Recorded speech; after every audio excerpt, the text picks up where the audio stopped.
আমি যখনই দেবের জন্য প্রথম গান করলাম ঢাকের তলে, সুপারস্টার, দুজনেই আমরা সুপারস্টার, আমার গান সুপারস্টার হয়ে গেলো, দেব সুপারস্টার হয়ে গেলো। তারপর থেকে আমি করছি, এখন যার জন্য আমি গাইছি না তারা সুপারস্টার হয়ে যাবে যখন গাইবো। তোমরা জানো আমি জানি না। হায় রে বিয়ে হলো কেন, এইটাই হচ্ছে পাঞ্চ। হায় রে বিয়ে হলো কেন, হতে পারে তো, ওটাই বললাম তো। আমি শুধু সৃজিতে বলে আমি দেখো আমার খাদানে সুপারহিট গান ওই কিশোরী না,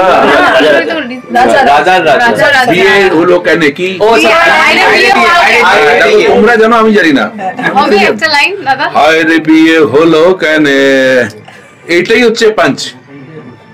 হায় রে বিয়ে হলো কেন, হতে পারে তো, আমার স্পেশালিটি যে এটাই।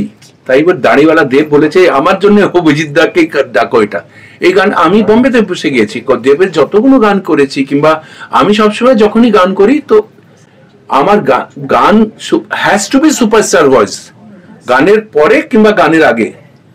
তো আমি যখনই দেবের জন্য প্রথম গান করলাম ঢাকের তলে, সুপারস্টার, দুজনেই আমরা সুপারস্টার, আমার গান সুপারস্টার হয়ে গেলো, দেব সুপারস্টার হয়ে গেলো। তারপর থেকে আমি করছি, এখন যার জন্য আমি গাইছি না তারা সুপারস্টার হয়ে যাবে যখন গাইবো, সেটা হবে। আর এখন আমি কিছুদিন আগেও গেলাম যেটা হায় রে বিয়ে হলো কেন, আর তারপর জানি না, আমি অত নাচ, তারপরেই নাচ আছে, ডানে হাসি নেনারে হলে হাসি, বিয়ে কি হাসি, হায় রে বিয়ে হলো কেন, এটা।